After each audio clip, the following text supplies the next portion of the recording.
Now we have multiple ideas for shows, but what kind of shows are they? Is it a mixture of shows that makes best use of all our creative tools? Are we serving our creative intentions for storytelling with all of our projects? What form of work are we making? There are lots of different aspects we can consider. Let's look at show structure first. According to the survey, 91% of us have written narrative-led work, 98% of us in the form of script and score, 85% of us have written in the form of a scene-to-song book musical, 79% of us have written 2-act shows, and 88% of us write for mid-age, non-specific adult audiences.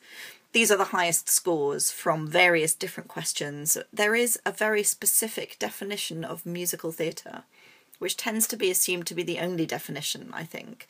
It's often observed that it's not a musical if it doesn't fit into the model of the traditional 2-act American book musical, sometimes comedy, in a proscenium arch, fourth wall presentation for a broadly adult audience. And I'd like to add that dreams of the West End and or Broadway.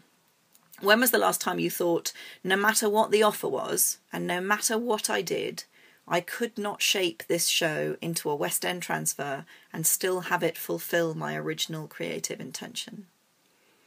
I think there's a danger of musical theatre being such a narrowly defined field that all kinds of things are referred to as new and innovative or the future of musicals, when actually they still fit exactly into this mould.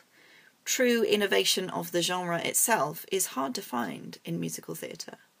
Not that there is anything wrong with that form per se, I love it. But even staying within that form, we can at least be using things like circus skills, aerial work, clowning, puppetry, and different forms of music, rap, verbatim theatre, and different forms of dance, physical theatre, mime, improvisation, devised work, and also musicals written to be performed by swimmers in a pool.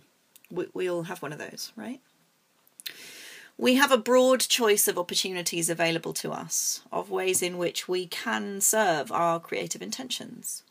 Are we using those things to broaden the opportunities for us to make more work, thus broadening the business for us? Here are some things we might be messing around with. The size of the show.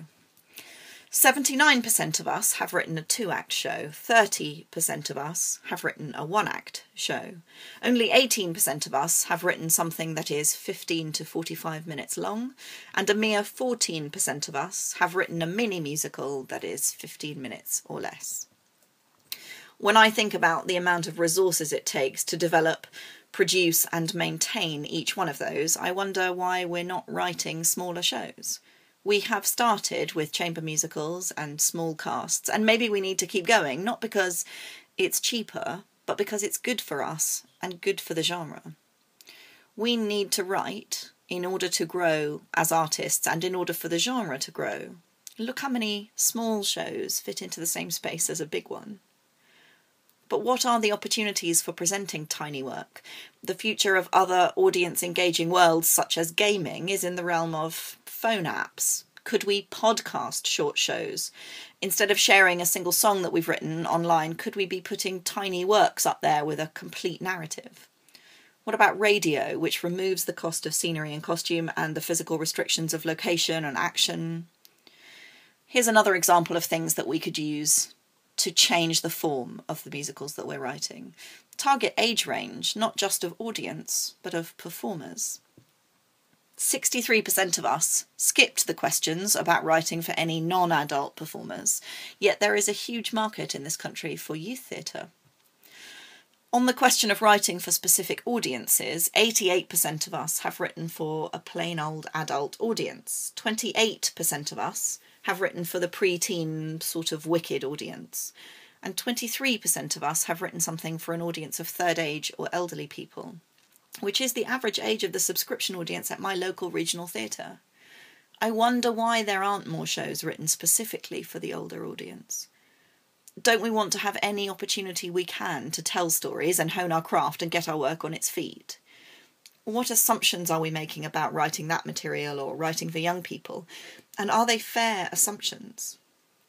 How will new generations of audiences perceive musicals, musical theatre? Do we want to have any say in that? Where are our future adult audiences coming from? Finally, I want to look at venues. 70% of us have written for proscenium arch theatre.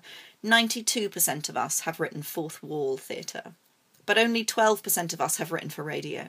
As for audience engagement, only 21% of us have written something site-specific. 17% have included audience participation, 15% have written something immersive or interactive, and only 2 people have used flash mobs.